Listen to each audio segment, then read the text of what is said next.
नमस्कार, मैं अभिषेक कुमार आप सभी का स्वागत करता हूं रेलवे कैंपस यूट्यूब चैनल पे। तो चलिए हम लोग साइंस के फाउंडेशन क्लास में क्लास नंबर 4 में पहुंच चुके हैं। और सबसे पहले साइंस में हम लोगों ने केमिस्ट्री में मोल कंसेप्ट से चीज़ों को स्टार्ट किया है। तो पहला क्लास, दूसरा क्लास और तीसरा क्लास। फर्स्ट क्लास में पूरा थ्योरी, पूरा कंसेप्ट मैंने दिया। सेकेंड क्लास और थर्ड क्लास में मैंने आपके एनसीईआरटी एग्जाम्पलर और एक्सपेक्टेड क्वेश्चन मैंने करवा दिए हैं। और आज इस फोर्थ क्लास में मैं आपका पूरा का पूरा पीवाईक्यू कवर कर लेंगे। ठीक है, ये हमने कवर कर लिया है, एनसीईआरटी का एग्जाम्पलर कर लिया है और पूरा थ्योरी की क्लासेस हमने देख लिया है। और ये आपका पीडीएफ भी, एक मिनट मैं आपको दिखला दूं जो नोट्स है आपके लिए। मोल कंसेप्ट, देखिए मोल कंसेप्ट में मैंने पहले ही कहा, लेकिन नोट्स की तो ज़्यादा जरूरत है नहीं भाई, लेकिन भाई मैंने आपको सारी चीज़ें लिख करके अपलोड कर दी है, ये रहा। ठीक है, तो सारी चीज़ें हैंड रिटन के फॉर्म में सब कुछ अपलोडेड है। तो और दूसरी बात, एक सबसे इंपॉर्टेंट कि बहुत सारे स्टूडेंट करेंगे सर और भी अधिक, मतलब कि नंबर ऑफ वीडियो बढ़ा दीजिए। तो देखिए एक दिन में आपको एक एक टॉपिक करके ही चीज़ें मिलती चली जाएगी। आराम से 3 महीने के समय में आप पूरा के पूरे साइंस को बहुत अच्छे से कवर कर पा रहे होंगे। और एक चीज़ ये समझिए कि केमिस्ट्री, फिर फिजिक्स, फिर बायो, इस प्रकार से हम लोग पढ़ते चलेंगे तो आपका क्या है ना भाई, थोड़ा इंटरेस्ट भी बना रहेगा और रिवीजन भी आप चीज़ों को कर पा रहे होंगे। और बाकी जिनको मेरे साथ जुड़ के पढ़ना है तो एकदम मिनिमम फी में आपको हमारे एप्लीकेशन में कोर्स भी मिल जाएगी। फोकस स्टडी विद अभी है, एप्लीकेशन का लिंक डिस्क्रिप्शन बॉक्स में है। आपको कोई भी डाउट है तो इस नंबर पे संपर्क भी कर सकते हैं। और पूरा साइंस कंप्लीट आपको करवा दिया गया है यहाँ पे, फिजिक्स हो चाहे केमिस्ट्री हो चाहे बायो है। बायो में अभी 2-3 टॉपिक बचा हुआ है, एक रेस्पिरेटरी सिस्टम बचा हुआ है और आपका एक टॉपिक और भी कोई चीज़ें हैं जो बची हुई, वो आ जाएगी भाई। चलिए सवाल हम लोग लेते हैं। अब जितने भी आज आप क्वेश्चन करेंगे आपको यहाँ पर देखने मिलेगा कि कोई ना कोई रेलवे के एग्जामिनेशन में आए हुए सवाल है। तो पहला सवाल क्या बोला गया है, ऑक्सीजन के एक अणु का द्रव्यमान डैश है। बहुत अच्छा सवाल है। अब यहाँ आपको मैं यहीं पे फिर से मैं आपको रोकूंगा कि आपको वर्ड यूज किया गया है ऑक्सीजन। तो ऑक्सीजन के लिए आप क्या, कौन सा फॉर्मूला इस्तेमाल करेंगे, ओ या फिर O2। तो आपको यहाँ हिंट्स दे दिया गया है अणु। अणु का मतलब क्या है सर, ग्रुप ऑफ एटम, यानी कि परमाणुओं के समूह को। तो समूह के लिए कितना चाहिए भाई एटम, कम से कम 2 एटम चाहिए। यहाँ पे तो 1 है, यहाँ पे 2 है, यानी फॉर्मूला यूज करेंगे O2। काम खत्म, काम खत्म सर। तो चलिए अब इसका हम लोग निपटारा करते हैं इस क्वेश्चन का। यानी अब हम ये समझ गए कि हम लोग कौन सा फॉर्मूला यूज करेंगे, O2 यूज करेंगे। समझ में आया ना क्यों? क्योंकि आपको पूछा है कि ऑक्सीजन के एक अणु का द्रव्यमान, एक अणु का द्रव्यमान डैश है। यानी कि अणु कहने का मतलब क्या होता है सर, परमाणु के समूह, यानी क्या, ग्रुप ऑफ एटम। परमाणु के समूह को क्या कहते हैं हम लोग, अणु कहते हैं, यानी कि ग्रुप ऑफ एटम को। तो ग्रुप ऑफ एटम यानी परमाणु के समूह, समूह है तो यहाँ पे कितना ऑक्सीजन होना चाहिए, 2 ऑक्सीजन होना चाहिए। तो 2 ऑक्सीजन, इट मीन्स आपका O2 हो गया। अब इस एक अणु में, ये आपका एक अणु है, ये इस एक अणु में अणु है, ये एक अणु हो गया, ये आपका दूसरा अणु हो गया। ठीक है, ये 2 मिला लिए तो ये आपका 2 अणु हो गया, एक अणु ये, 2 अणु ये। अणु का मतलब ग्रुप ऑफ एटम, यानी कि 2 एटम का ये एक अणु है ये। ठीक है, चलिए अब आगे बढ़ते हैं। तो आप यहां तक चीजें समझ लिए भाई, O2 हमने फॉर्मूला क्यों यूज किया। तो सबसे पहले हम क्या करेंगे, इसका अनुभार कैलकुलेट कर ले, यानी कि मॉलिक्यूलर वेट निकाल लें इसका हम लोग। बताइए, तो इसका अगर हम लोग मॉलिक्यूलर वेट निकालेंगे तो क्या होगा, 16 दूनी 32। अब जब इस 32 जो आपका मॉलिक्यूलर वेट आया है, जब हम इस मॉलिक्यूलर वेट को किस में रिप्रेजेंट कर रहे होते हैं, 32 ग्राम प्रति मोल में, है ना। 32 ग्राम पर मोल में अगर हम इसको व्यक्त करेंगे तो यही आपका क्या कहलाएगा सर, यही कहलाता है आपका मॉलिक्यूलर मास। ठीक है, हिंदी में हम इसे नाम देते हैं मोलर द्रव्यमान का। क्लियर हुआ भाई, समझ में आया। यानी कि जब आप अनुभार को ग्राम प्रति मोल में रिप्रेजेंट करते हैं तो आप उसको क्या कहते हैं, मोलर मास कहते हैं। इसका मतलब क्या है सर, इसका मतलब यह है कि एक मोल में यानी 1 मोल ऑफ O2 यानी 1 mole of oxygen equals to कितना ग्राम होता है, 32 ग्राम होता है। ठीक है, यही तो मोल का डेफिनेशन मैंने बताया था कि कोई भी कंपाउंड या कोई भी एलिमेंट, कोई भी यौगिक या फिर कोई भी तत्व, उसका जो मोलर मास होगा ग्राम में, वही उसका 1 मोल कहलाता है। तो वही है ना भाई, O2 का जो भाई मोलर मास है वही 1 मोल कहलाया। ठीक है सर, अब आपको पता है यहाँ पे क्या आ गया कि 1 mole of O2 equals to 32 gram. और आपको क्या पता है एक मोल में कितना अणु होता है? 6.022 10⁻23 अणु होते हैं। तो आपसे क्या पूछा है? आपसे क्या पूछा है? ऑक्सीजन के एक अणु का द्रव्यमान बताइए। आपसे क्या पूछा है? ऑक्सीजन के एक अणु का द्रव्यमान बताना आपको है। एक अणु का द्रव्यमान बताइए। तो भाई देखिए, आपको यहां से, आप यहां से क्या रिलेशन लिख सकते हैं? 6.022 10⁻23 जो अणु है, इतना अणु है उपस्थित इस O2 में, यानी कि कितना ग्राम में? 32 ग्राम में। तो आप एक अणु का भाई द्रव्यमान बताइए। एक अणु का अगर द्रव्यमान पूछेंगे तो आप क्या करेंगे? 32/6.022 10⁻23 करेंगे कि नहीं? बिल्कुल करेंगे सर। अब इसको सॉल्व कर ले। यहां से क्या आ जाएगा आपका? 3 जीरो आ गया। तो 6022 को डिवाइड करेंगे 32,000 से, ठीक है। तो इसको जब आप डिवाइड करेंगे तो 5 बार में जाएगा। 5 दूनी 10, 5 दूनी 10 11, ये हो गया 5 छक 30 हो गया। ये 0, 10 में से एक जाएगा 9, 9 में से एक जाएगा 8, 18 90 है। तो और यहाँ पे एक 0 बैठाएंगे पॉइंट दे करके, तो कितने बार में जाएगा सर? 3 बार में जाएगा। 3 दूनी 6, 3 दूनी 6, 3 छक 18, यानी कि 5.3 क्या आ गया आपका? 5.3, और ये ऊपर चला जाएगा तो 10⁻⁻23 ग्राम, ठीक है। तो ये इसका सही उत्तर हो जाएगा। क्या हो गया इसका सही उत्तर? 5.3 इंटू 10⁻⁻23 ग्राम। समझ में आया आपको? यहाँ पे क्या है आपको समझ में कि एक मोल जो ऑक्सीजन का इक्वल्स टू होता है कितना? 32 ग्राम, यानी कि जितना ऑक्सीजन का O2 का मोलर मास है वही एक मोल होता है। उस एक मोल O2 में, यानी कि उस 32 ग्राम O2 में कितना अणु है? इतना अणु है। तो आपसे पूछा क्या है कि ऑक्सीजन के एक अणु का द्रव्यमान बताइए। एक अणु का 32 ग्राम में इतना अणु उपस्थित है, तो एक अणु कैसे निकालेंगे भाई? यूनिटरी मेथड आपको पता है, यानी ऐसे कि एक पेन का 10 रुपया दाम है, तो 10 पेन का कितना होता है? 10 गुना 10 करते हैं ना जी। यानी कि इतना अणु का इतना वेट है, इतना मास है, तो एक अणु का कितना होगा? सिंप्लीफाई कर लीजिए। चलिए अगले क्वेश्चन पे आते हैं अब हम लोग। मैग्नीशियम, ठीक है, बहुत अच्छा सवाल है ये भी आपका। मैग्नीशियम के 144 ग्राम में आपको बोला, ठीक है ना, 144 ग्राम में डैश ग्राम परमाणु मौजूद होते हैं। सबसे पहले मैग्नीशियम का आप अनुभार निकालिएगा। अब ये सब हम इतना नहीं करेंगे, आपको बस एक दो क्वेश्चन में मैं और कर ले रहा हूँ। अनुभार कितना आएगा? 24.3 होता है, तो 24 मैं लिख रहा हूँ। जब हम इस अनुभार को ग्राम प्रति मोल में रिप्रेजेंट कर रहे होते हैं तो ये क्या कहलाता है? आपका मोलर मास कहलाता है, ठीक है। यानी हिंदी में हम इसको क्या कहते हैं? मोलर द्रव्यमान कहलाता है, ठीक है। तो इसको क्या होगा जब हम इसको ग्राम प्रति मोल में रिप्रेजेंट करते हैं? यानी क्या आ गया सर? एक मोल ऑफ मैग्नीशियम कितने ग्राम के बराबर होता है? 24 ग्राम के, यानी जो उसका मोलर मास ग्राम में होता है वही एक मोल होता है। अब आपसे पूछा क्या है? आपसे क्या पूछा है मेरे भाई? मैग्नीशियम के 144 ग्राम में डैश ग्राम परमाणु मौजूद होते हैं। समझ में आया? बताइए क्या होगा इसका उत्तर?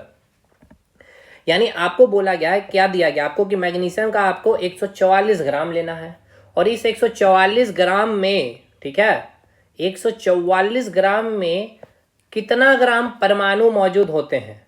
तो एक बात बतलाइए पहले, ये जो मैग्नीशियम को आप देख रहे हैं, ठीक है, ये आपका कोई एक मैग्नीशियम का ये आपका क्या होगा? एलिमेंट होगा, क्योंकि ये जो छोटे छोटे जो आप पार्टिकल्स देख रहे होंगे इस मैग्नीशियम के अंदर, ये सारे छोटे के छोटे पार्टिकल किससे बने होंगे? मैग्नीशियम, यानी कि सिमिलर टाइप्स ऑफ एटम उपस्थित है, ठीक है, मैग्नीशियम ही होंगे। तो आपको बोला गया है कि मैग्नीशियम के 144 ग्राम में, तो भाई एक बात बतलाइए, इस 24 ग्राम में कितने एटम उपस्थित होंगे? 6.022 10⁻23 परमाणु उपस्थित होंगे, ठीक है। कोई दिक्कत है तो बताइएगा। कोई दिक्कत नहीं है सर। यानी कि अगर हम 24 ग्राम मैग्नीशियम का लेंगे तो इसमें कितने एटम यानी कि परमाणु उपस्थित होंगे? 6.022 10⁻23 एटम। किसका एटम? मैग्नीशियम का उपस्थित होगा।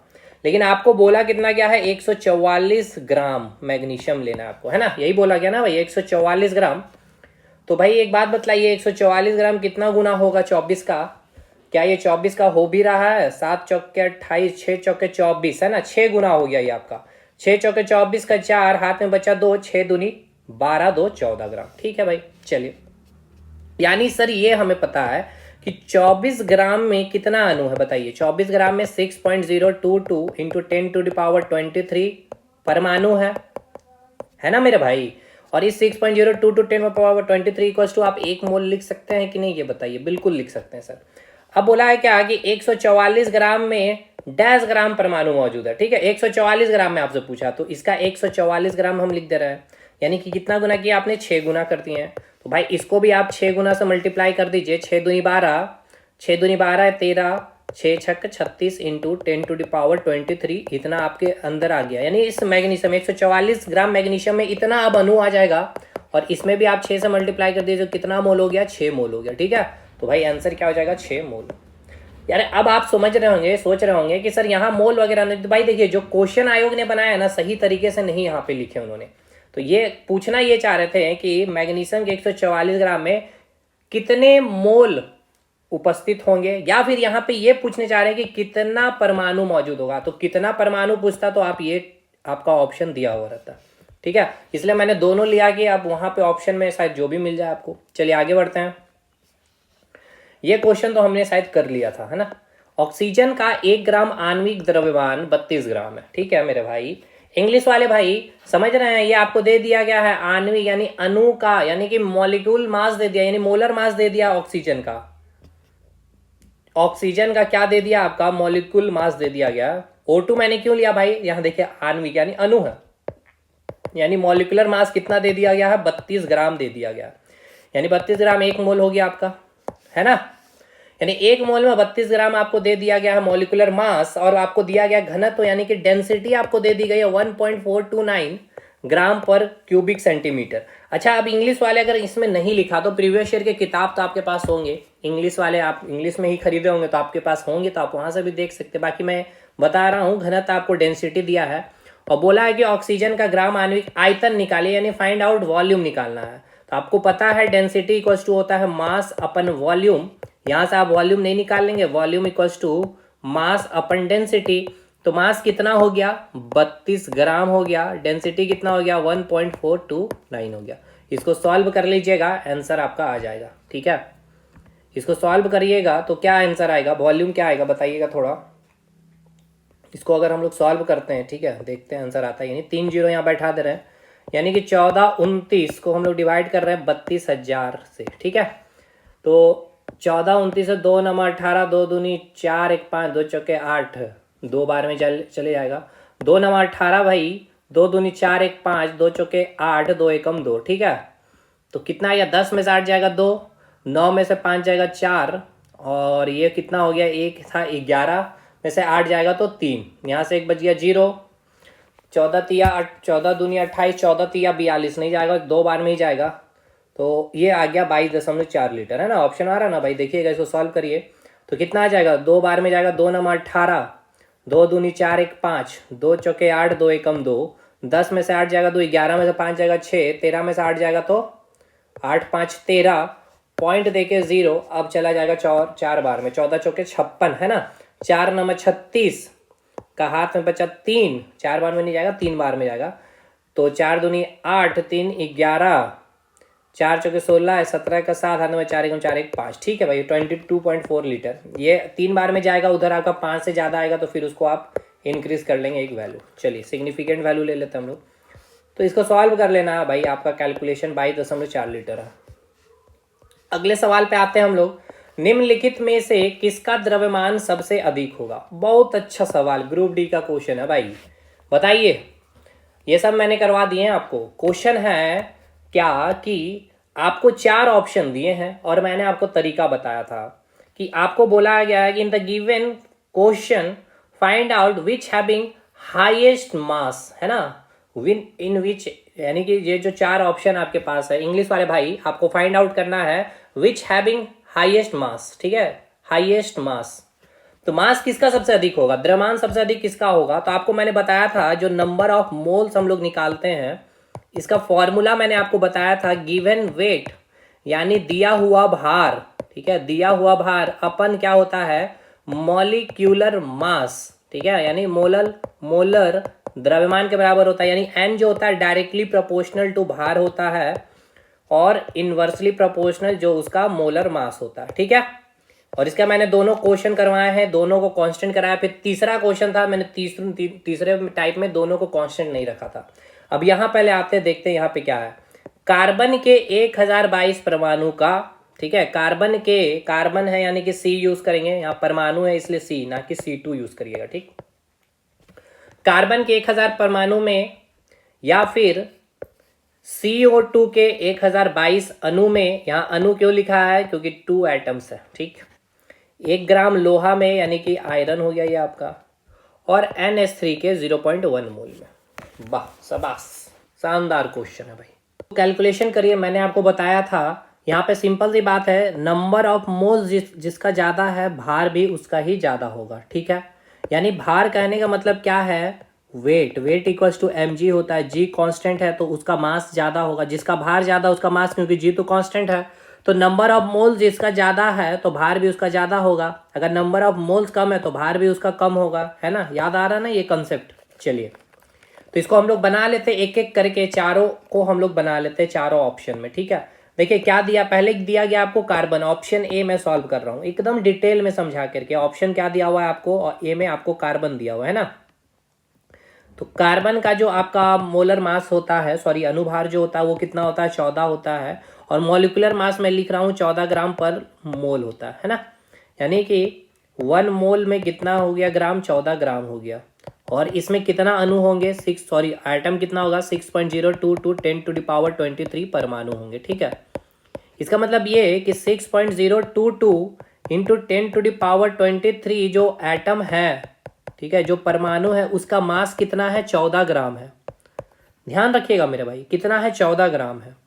लेकिन अगर इतना एटम है, यानी ऐसे इस प्रकार से एटम बनाइए, कितना बनाइएगा, 6.022 10⁻23 इतना एटम आप बनाइए, ठीक है। तो इतना मैंने बना दिया 6.022 10⁻23, इसका जो है भार है कितना है, मास 14 ग्राम है। लेकिन क्या आपको इतना एटम का निकालना है, कार्बन का नहीं, कार्बन का आपको निकालना है केवल 1022 परमाणु का। तो चलिए 1022 परमाणु का मैं भार नहीं निकाल लूंगा, 14 गुना 1022 बटे ये क्या आ जाएगा आपका, नीचे आ जाएगा 6.022 10⁻23 आ गया। अगर आप इसको सॉल्व भी करते हैं तो मतलब देखिए सॉल्व करने का वैसे जरूरत नहीं, ये 10⁻23 जब ऊपर आ जाएगा तो 14 गुना 1022 बाई कितना आ गया, 6.022 इंटू 10⁻23 माइनस 23 आ गया। इसको हटाइएगा तो क्या आएगा, 3 जीरो आ गया यहाँ पे, 10⁻3 यानी कि 10⁻20 आ गया ये, ठीक है। तो ये समझ में आया कैसे आया 10⁻20, हाँ सर आ गया। तो 10⁻⁻20 आ गया। उसके बाद आप इसको डिवाइड करिए इसे, ठीक है ना।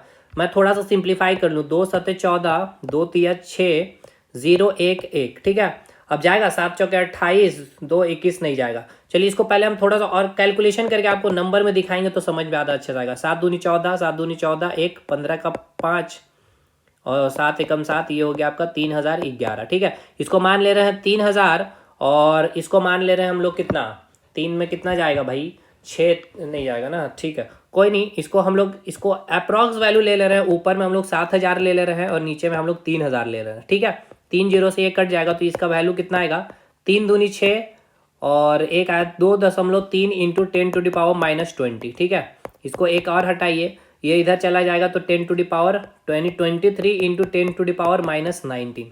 इसका मतलब क्या आया भाई, 23 अपन 10⁻19।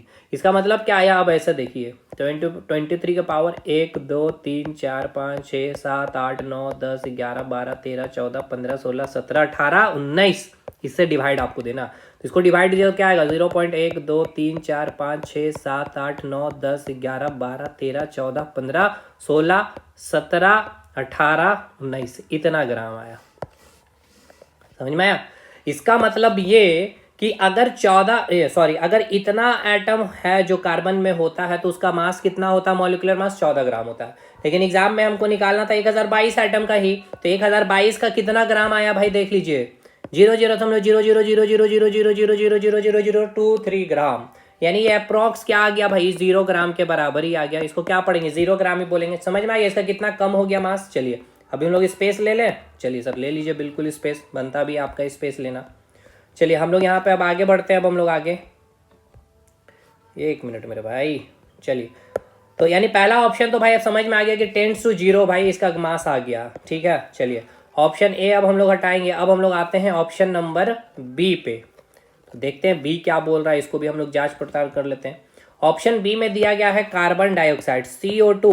चलिए मोलर मास निकाल ले तो कितना होगा, 12, 16 दूनी 32 यानी कि 34 ग्राम पर मोल होता है। ठीक है, मॉलिक्यूलर मास। तो 1 mole of carbon dioxide equals to कितना ग्राम, 34 ग्राम। और ये 34 ग्राम कितना इसमें अणु उपस्थित होगा, तो 6.022 10⁻23 अणु उपस्थित होगा।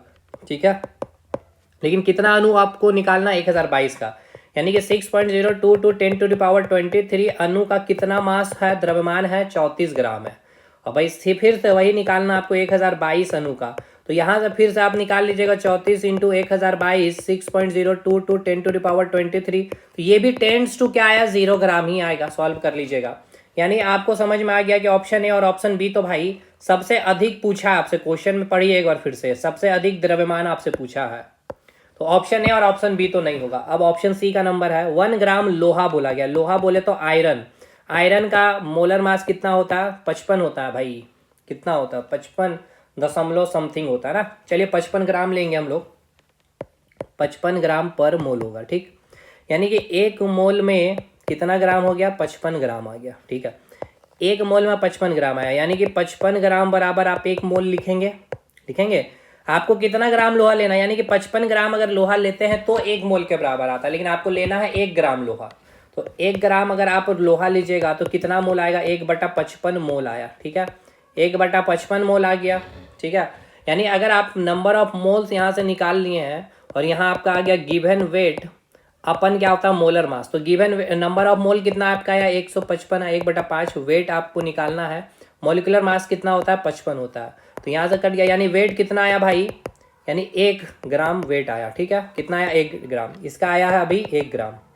चलिए अब 1 ग्राम है, 1 kg नहीं है। ठीक है, कितना है, 1 ग्राम है, 1 ग्राम आया है। चलिए अब हम लोग डी ऑप्शन में आते हैं। डी ऑप्शन में क्या है, चलिए देखते हैं।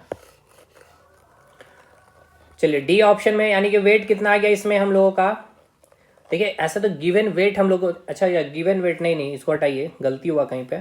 यहाँ पे हमने क्या निकाला है, 1 मिनट देखते हैं हम लोगों ने कहाँ गलती किया भाई। ये रहा, देखिए हमने यहाँ पे, इसको पहले हटाइए, यहाँ पे हमने कितना निकाल लिया, नंबर ऑफ मोल कितना निकाल लिया। यानी कि हमने यहाँ पे देखा कि 55 ग्राम अगर आयरन होगा तो 1 मोल के बराबर है, और निकालना 1 ग्राम का। तो 1 ग्राम में क्या हो गया, मोल की संख्या 1/55 मोल हो गया। ठीक है, क्या हो गया, 1/55 मोल हो गया। ठीक है भाई, ठीक ठीक ठीक ठीक है। हाँ, और ये आप ऐसे यानी कि ये फॉर्मूला से ही आप यहाँ से निकाल लेते इसको। गिवन वेट अपन मॉलिक्यूलर मास है ना, तो आपको तो गिवन वेट दे दिया हुआ है 1 ग्राम। तो 1 ग्राम मोलर मास 55 यानी कि इतना मोल है। ठीक है, तो भाई देखिए समझिए, यहाँ पे आपको मैंने बताया था number of moles directly proportional to given weight होता है कि नहीं। तो नंबर ऑफ मोल्स क्या था, 1 मोल से क्या हुआ, 1/55 यानी कि घट गया है, तो भार भी क्या होगा, घटेगा। अब आइए NH3 का निकालिए, 0.1 मोल NH3 है। NH3 इसका मॉलिक्यूलर मास निकालिएगा तो क्या आएगा, 14 + 3 यानी कितना आ गया, 17 ग्राम पर मोल। यानी कि 1 मोल में कितना ग्राम आया आपका, 17 ग्राम आया। ठीक है ना, कितना आया, 17 ग्राम आया। और आपको क्या दिया हुआ है, NH3 के 0.1 मोल का आपको ग्राम निकालना है, यानी कि 0.1 मोल अगर आप लीजिएगा तो क्या आ जाएगा, 1.7 ग्राम आ गया। ठीक है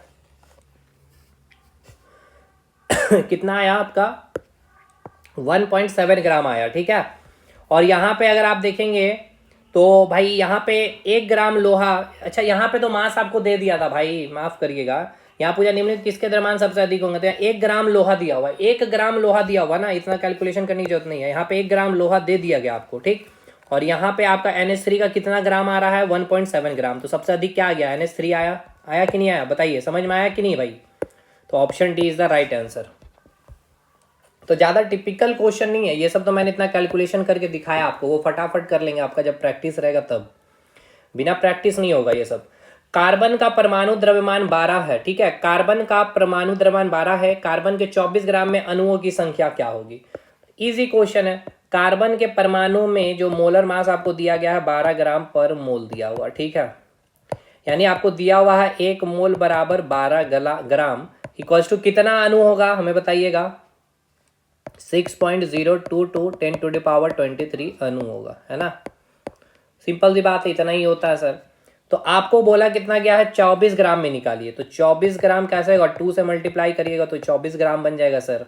इसको भी 2 से मल्टीप्लाई कर दीजिए सर, तो 2 दूनी 4, 2 दूनी 4, 2 छक 12 इंटू 10⁻23 अणु हो गया सर।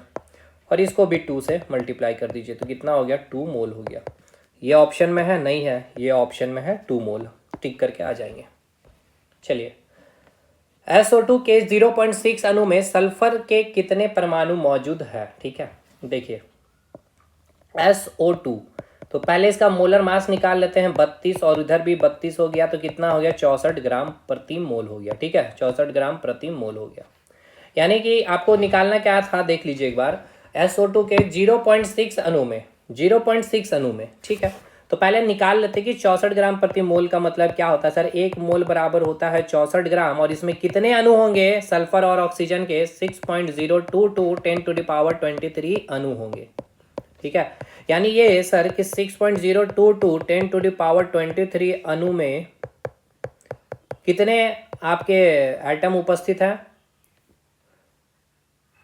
कितने हैं भाई, कितने ग्राम है, तो 64 ग्राम है। ठीक है, कितने हैं, 64 ग्राम है। तो आपको निकालना क्या है बताइएगा। अच्छा, इसमें एक चीज़ को समझिए, इसको ऐसे बनाने से नहीं क्वेश्चन बनेगा, समझिए यहाँ पे क्या बोल रहा है। यहाँ क्वेश्चन पढ़िए अच्छे से, बोला गया क्या, अच्छा क्वेश्चन है भाई, ये अच्छा क्वेश्चन। SO2 के 0.6 अणु में सल्फर के कितने परमाणु मौजूद है, ध्यान रखिएगा भाई। मैं सोच रहा हूँ कि यहाँ परमाणु पूछा है, और यहाँ तो सल्फर डाइऑक्साइड एक कंपाउंड है, यौगिक है, तो यहाँ अणु आना चाहिए, लेकिन यहाँ पूछा है आपसे सल्फर के बारे में, केवल सल्फर। तो देखिए, जब SO2 अगर यहाँ पे बात कर रहे हैं हम लोग, तो अगर SO2 का अगर 1 मोल आता है, ठीक है ना, अगर SO2 का 1 मोल है भाई, है ना भाई, 64 ग्राम में कितना 1 मोल होगा, तो इसमें आपका कौन कौन से, प्रत्येक परमाणु में भी कितना मोल होगा, सल्फर में भी 1 मोल होगा, और ऑक्सीजन में भी, प्रत्येक ऑक्सीजन में 1 मोल होगा, और 2 ऑक्सीजन है तो 2 से मल्टीप्लाई कर लेंगे तो 2 मोल होगा। आपसे पूछा है क्या कि सल्फर के कितने परमाणु, कितने अणु में, 0.6 अणु में। भाई तो एक बात बतलाइए, 1 मोल में कितने अणु है, 1 मोल में कितने अणु है, 6.022 10⁻23 अणु है ना, इतने अणु है। यानी कि सल्फर के कितने अणु होंगे, इतना ही अणु होंगे। कब, जब 1 मोल होगा तब। लेकिन यहाँ बोला गया 0.6 मोल में, आप यहाँ बोलेंगे सर अणु लिखा गया यहाँ पे 0.6 अणु में, तो मतलब वही है, मोल की बात की जा रही है। तो भाई ये अगर आपका 0.6 मोल हो गया, तो ये भी आपका क्या हो जाएगा, 0.6 हो जाएगा। ये भी आपका 0.6 है, 2 है, तो 0.6 से मल्टीप्लाई करेंगे 1.2 मोल हो जाएगा।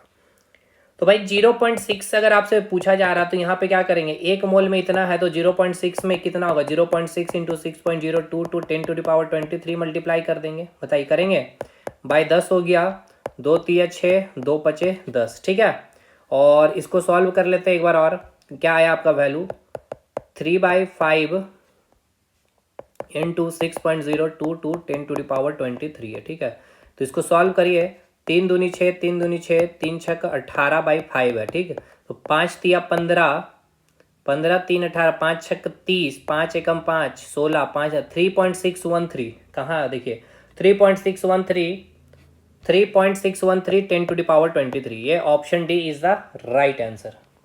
समझ में आया कि नहीं आया बताइए। और मैंने ये बता रखा कल ही कि जो आपका सल्फर डाइऑक्साइड जितना मोल है, उसके प्रत्येक परमाणु का मोल भी उतना ही होगा, प्रत्येक परमाणु का। बाकी उसमें कितना एटम, उसे आप मल्टीप्लाई कर देंगे।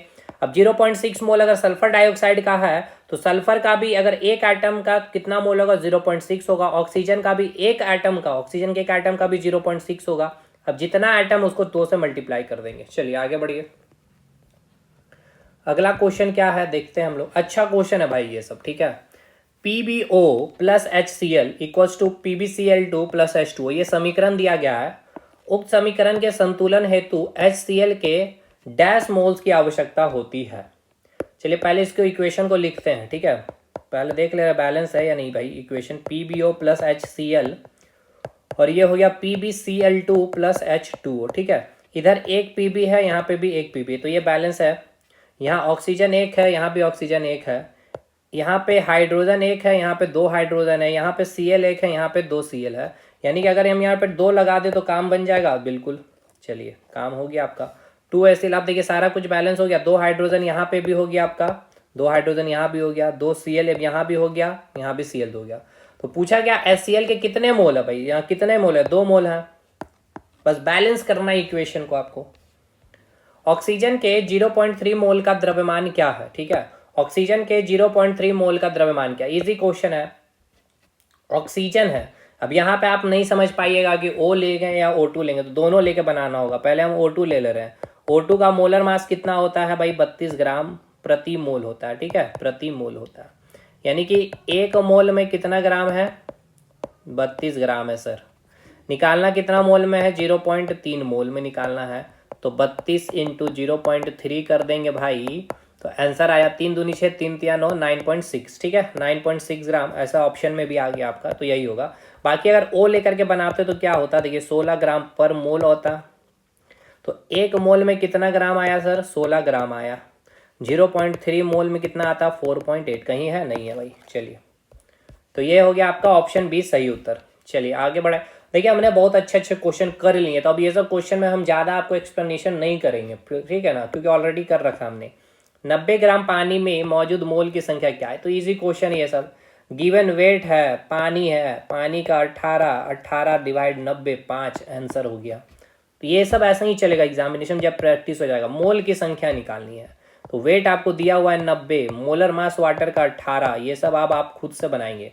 देखिए क्या किया हूँ मैंने, गिवन वेट होता है मोल्स का फॉर्मूला, वेट कितना दिया हुआ है, 90 ग्राम दिया हुआ है। मोलर मास वाटर का निकाल लीजिए, 1 इंटू 2 प्लस ऑक्सीजन का 16, ऐड करेंगे तो क्या आएगा, 18। 18 से डिवाइड करिए भाई, 5 आएगा।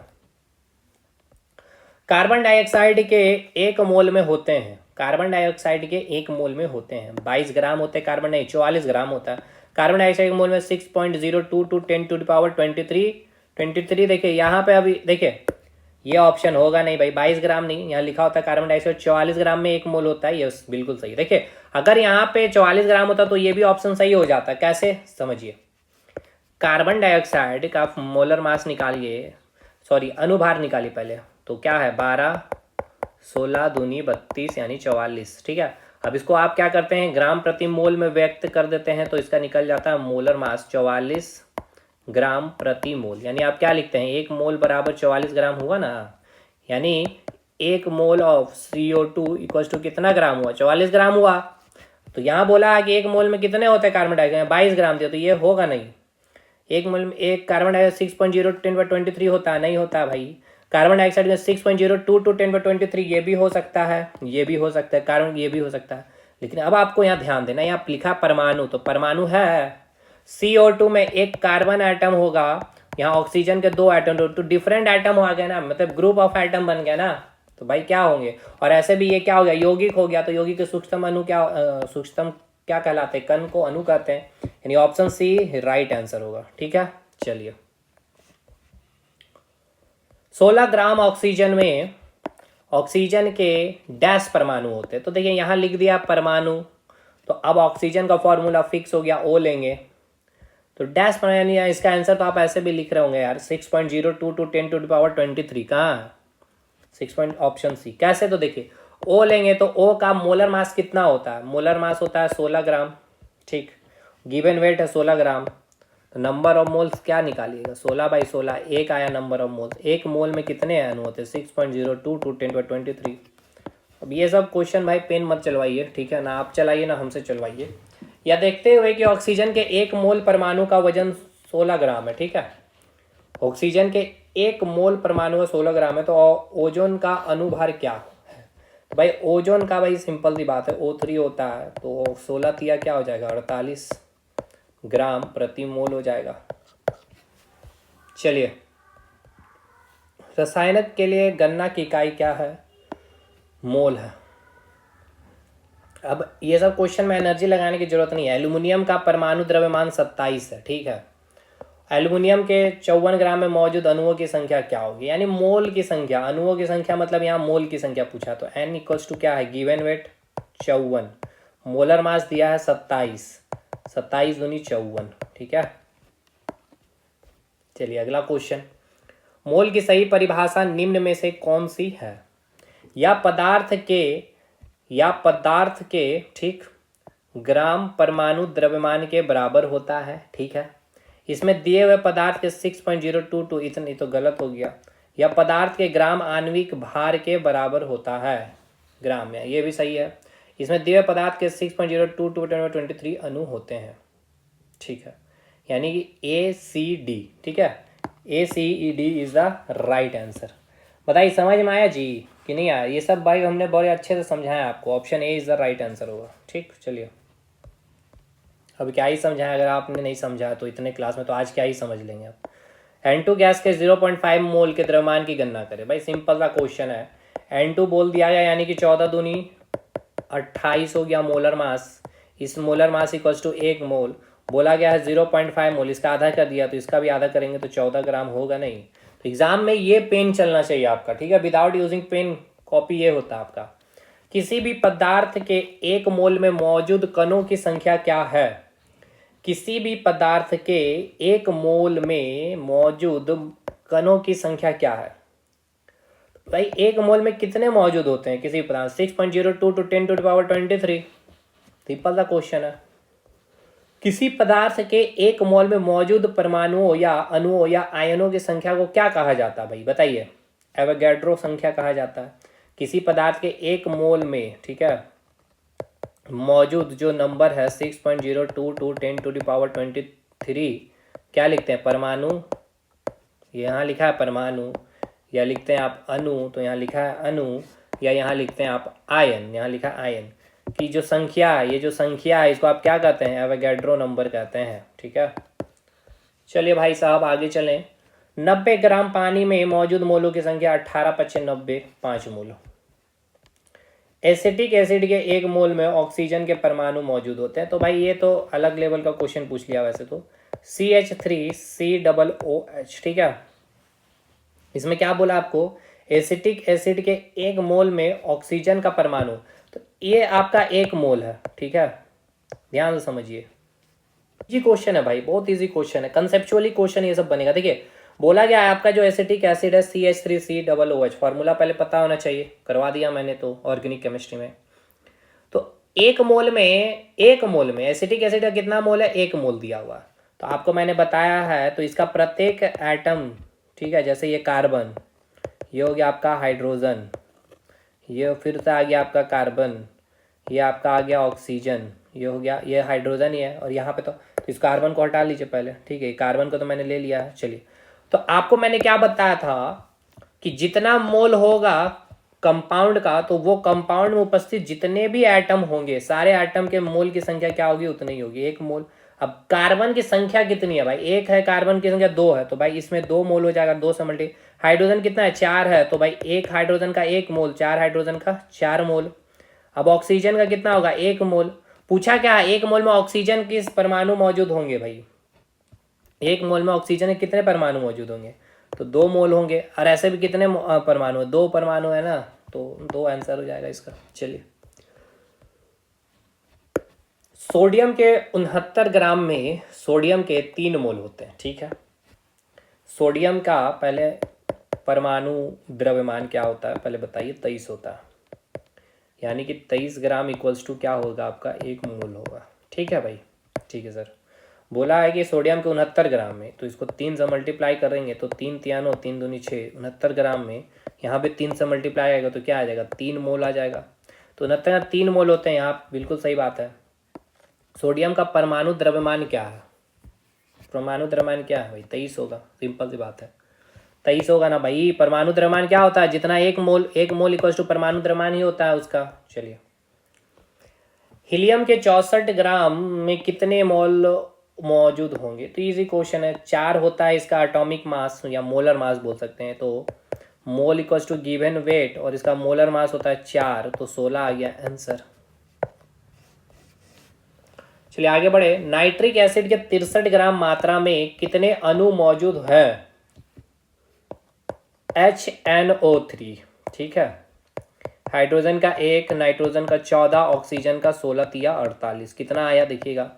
ये हो गया आपका 48, ये हो गया 14 1 15, 8 5 13, 4 1 5 1 63 ग्राम आ गया सर। ओहो, तो भाई 63 ग्राम, 1 मिनट समझिए, HNO3 का जो आपने मोलर मास निकाल लिया 63 ग्राम प्रति मोल निकाल लिया भाई, यानी आपने निकाला है 1 mole of nitric acid equals to 73 gram, यानी इसमें कितने अणु होंगे, 6.02 टू 10⁻23 अणु होंगे। Option C is the right answer. कितने अणु होंगे? चलिए, कॉपर के एक अणु में कितने परमाणु होते हैं? कॉपर के एक अणु में, तो भाई कॉपर के एक अणु में कितने परमाणु होते हैं?